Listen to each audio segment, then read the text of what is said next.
Um paciente relata que sempre escolhe parceiros que o fazem sofrer, mesmo dizendo querer alguém que o ame.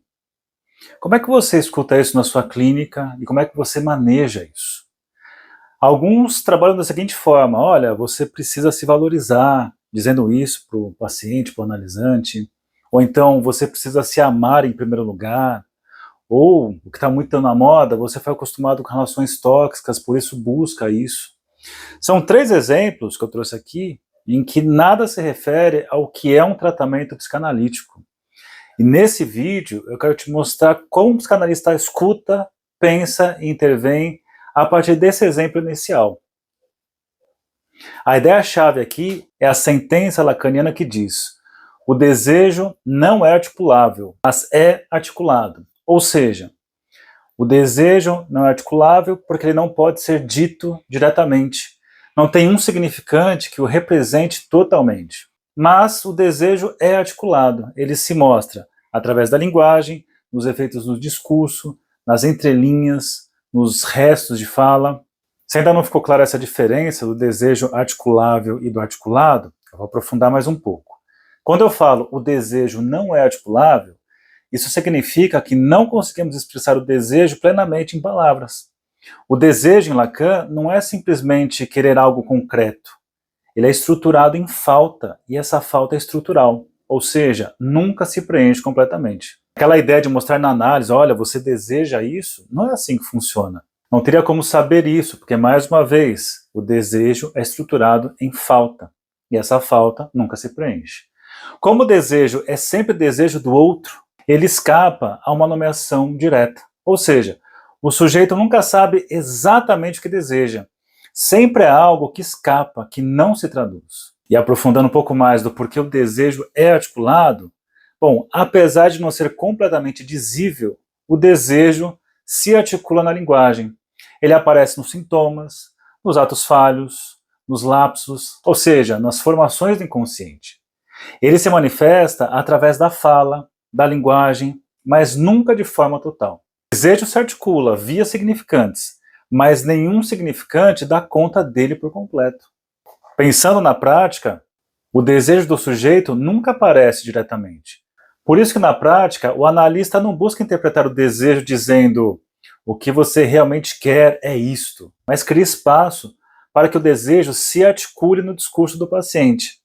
Claro, de forma sempre parcial e deslocada. Retomando ao exemplo do começo do vídeo, o paciente relata que sempre escolhe parceiros que o fazem sofrer, mesmo dizendo que deseja que alguém o ame.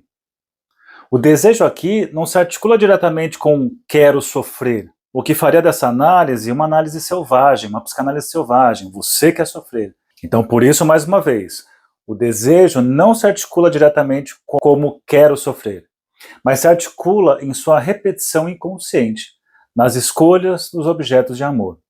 O analista não nomeia o desejo, mas aponta lugares em que ele aparece. Essa ideia de lugares é fundamental. Lugares e a posição do sujeito nesses lugares. Isso vai aparecer, por exemplo, na insistência da repetição. Por isso que a repetição é tão importante na clínica. Esse tipo de raciocínio revela que trata-se menos do desejo enquanto um objeto, o que eu desejo, quem eu amo, e muito mais com o desejar, como eu desejo, como eu quero, como eu amo. Você reparou então que o sujeito sempre fala uma coisa, mas parece dizer uma outra coisa ao mesmo tempo. E para ajudar na formalização do porquê e como isso acontece, o Lacan elaborou o tal do grafo do desejo. E eu vou explicar para vocês, um geralzão aqui, como é que isso que eu falei até agora se articula aqui nesse esquema. Então, para começar, quando eu penso em grafo, a questão não é o desejo, mas como o sujeito deseja. A ideia mínima do grafo é que o ser de necessidade funciona como suporte do campo da linguagem. Ele se inscreve no campo da linguagem e aí passa do ser natural ao ser pulsional. Ou seja, o bebê, quando chega no mundo, recebe um banho de linguagem. Ele é falado antes de nascer, ele é falado o tempo todo, e ele funciona como suporte do discurso dos pais, dos cuidadores, da pequena família, grande família, da escola, da sociedade, enfim, suporte da linguagem. O grafo consegue relacionar os efeitos em jogo durante a fala do sujeito. Um esquema que representa o percurso do sujeito na linguagem, como ele se constitui e como o seu desejo se inscreve entre o nível do significante e o nível do sujeito do inconsciente, que dá esse efeito assim, poxa, mas parece que tem duas coisas sendo faladas ao mesmo tempo? Pois é. Para começar a história aqui, o sujeito ele é determinado a partir do campo do outro, ele é falado pelo outro desde o seu nascimento. E retroativamente vai aparecer aqui, ó, significado do outro, o lugar do sintoma, o lugar que o sujeito se identifica. Repare na clínica, aquela certeza que o sujeito traz, que tem a ver com o seu sintoma, repare como aquilo responde a uma fala dos pais, de um cuidador, de uma figura significativa.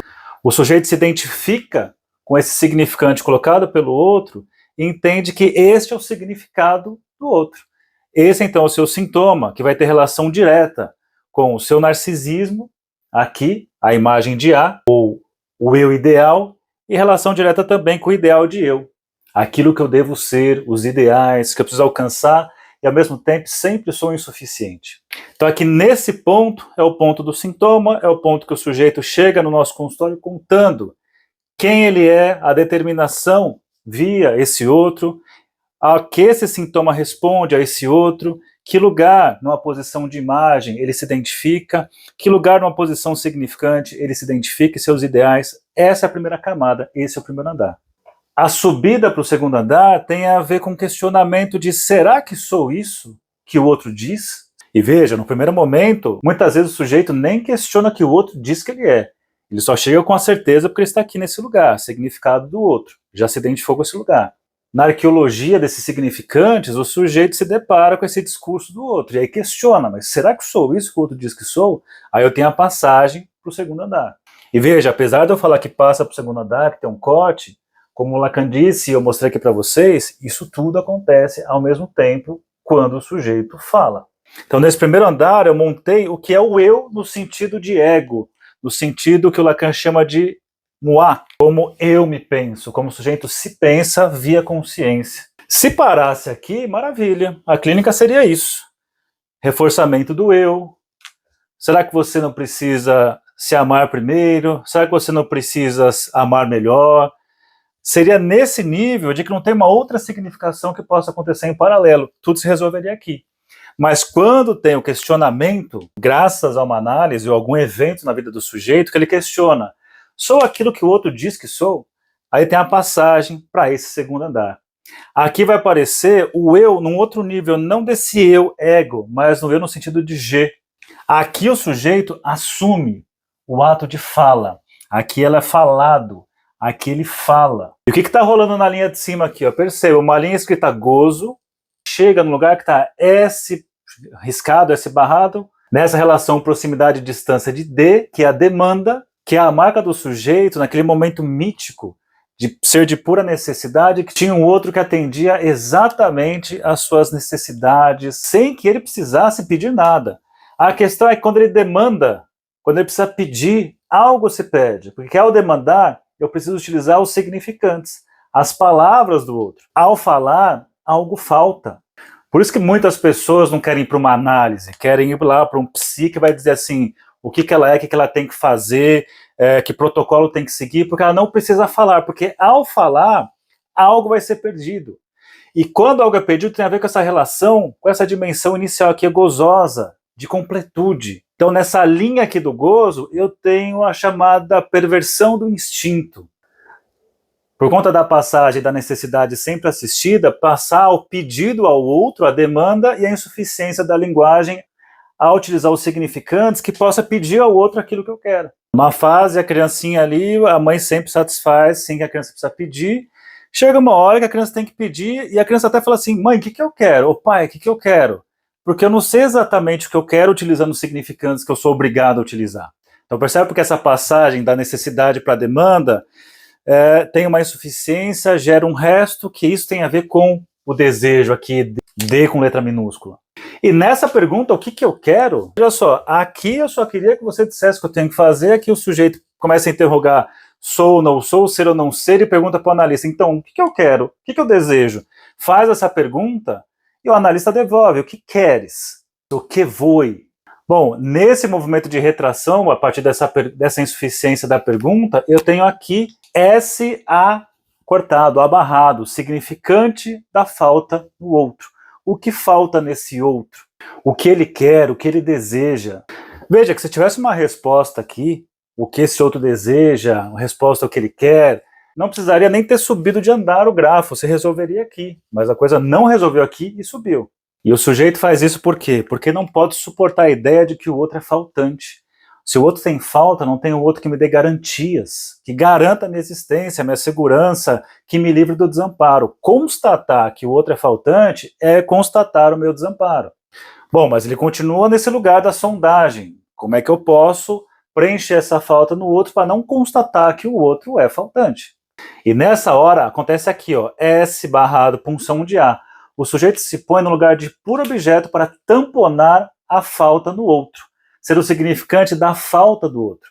Esse é o lugar que nós chamamos de fantasma, um lugar da angústia, porque está no tempo do outro. Se você já leu Hamlet, ou já estudou o Seminário 6, que o Lacan aborda o Hamlet, você vai entender um pouco do porquê que ele está sempre adiando, aquela procrastinação, porque ele está o tempo todo no tempo do outro. Por isso, ele sempre adia.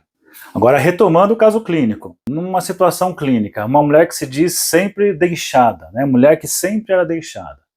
Uma mulher de 35 anos chega no consultório, dizendo estar sofrendo por mais um término. Nas palavras dela, eu dou tudo de mim, mas no fim, eles sempre vão embora. E daí ela relata uma série de relacionamentos com homens que inicialmente se mostram encantados, mas que com o tempo perdem o interesse. Em todas as histórias, ela é aquela que faz tudo pelo outro, até o ponto em que se sente esvaziada e abandonada. Percebem o lugar do objeto aqui que eu falei para vocês agora há pouco? Ela quer entender por que isso sempre acontece. Quer encontrar uma resposta, um sentido. E aí, mais uma vez, o que você pensaria disso na sua clínica? Tem aquelas leituras, você precisa se amar primeiro, você está na mão de homens tóxicos, você está na mão de mulheres tóxicas, você se relaciona com pessoas tóxicas que só querem te usar, etc. Já resolve, volta para cá, volta para o primeiro andar, resolve aqui tudo bonitinho. No nível do discurso, ela vai articular um saber sobre si. Ela diz o seguinte: talvez eu ame demais, talvez eu assuste os homens. Esse é o campo do significante, da cadeia simbólica. Ela tenta simbolizar o sofrimento. Ela tenta encaixar nessa estrutura aqui, dessa linha significante. Mas existe um ponto de opacidade, um resto. Algo que não se resolve na fala. E aí entra o desejo. Aí jogo para cá e se desenha mais claramente o andar de cima. E chega na frase, o desejo não é articulável. Eu vou encontrar tanto que esse resto que tem a ver com o desejo, e também com isso que sobra, esse azinho aqui, que depois o Lacan vai chamar de objeto A, que o sujeito estrutura seu fantasma. Mas voltando para a história dela, ela traz algumas lembranças da infância no decorrer da análise. Um pai ausente, uma mãe exigente que só dava atenção quando ela se mostrava útil, prestativa e perfeita. Percebe-se então na clínica uma estrutura fantasmática. Qual que é a estrutura do fantasma aqui, ó? Se eu for perfeita, o outro me amará. Mas eu tenho que levar em consideração o reverso também, o reverso inconsciente, que é: sou sempre insuficiente. Essa posição subjetiva é o sujeito barrado em relação ao objeto A, esse objeto que causa o desejo, esse objeto que é um resto, esse objeto que é pura negatividade, que aqui pode ser o amor impossível de alcançar do outro. O desejo se articula através da repetição do cenário fantasmático. Ela se coloca como objeto de cuidado que nunca é suficiente. Os parceiros ocupam a posição do outro impossível de satisfazer, de onde viria o amor. Veja só, ela não diz quero ser rejeitada, mas atua esse desejo. Organiza isso nessa cena que se repete. Articula o desejo fantasmaticamente. A intervenção do analista se refere então ao atravessamento do fantasma. O trabalho do analista aqui não é dizer você quer ser rejeitada, porque de novo cai na psicanálise selvagem.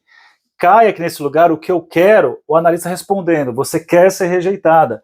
Mas veja que diante do que eu quero, o analista questiona, o que queres? O que você quer? E como ele faz isso? Marcando as posições, os espaços, marcando as repetições. E isso mostra então onde o desejo aparece na sua estruturação. Nas repetições, nos pontos de ruptura do discurso, nas contradições. Veja que ela sai desse lugar e não é um lugar que ela vai tomar consciência, então eu faço isso. Não, é o tempo todo se vendo mais uma vez aquele lugar, mais uma vez aquele lugar, mais uma vez aquela repetição, mais uma contradição. Com o tempo ela começa a descolar, desidentificar desse significante, descolar dessa posição de objeto, precisa ser perfeito para merecer o amor. O desejo então se desloca, pode passar a desejar para além do fantasma. Sai daquele enredo que até então estava estacionado, repetindo, repetindo, repetindo. Para concluir então, voltando para a frase inicial, o desejo não é articulável, ela não pode dizer meu desejo é ser rejeitada para repetir a falta materna, mas ele é articulado. Aparece nos relacionamentos, nas escolhas, na cena fantasmática repetida. A análise, então, abre a possibilidade de atravessar o fantasma e, palavra-chave, reposicionar, posição do sujeito em relação ao próprio desejo. Não mais como objeto à mercê do outro, no tempo do outro, mas como um sujeito que deseja por si. Percebe a diferença gigantesca que existe na forma como o analista escuta, pensa e intervém num caso, de outras abordagens que trabalham por essa via, de você precisa se amar, você só viveu relações tóxicas e coisas do tipo? Eu não estou dizendo que uma está certa ou outra está errada, eu estou dizendo assim, na psicanálise, a coisa vai por essa via pela própria estrutura que eu mostrei aqui no gráfico para vocês. Nesse campo do você precisa se amar, você precisa evitar essas relações, se curar das relações tóxicas, eu estou no nível da psicoterapia. E mais uma vez, não tem problema nenhum ser psicoterapia. Mas é importante fazer a distinção, a separação de como a psicanálise pensa, intervém, a partir da perspectiva do desejo, grafo do desejo. Se precisar, seminários 5 e 6.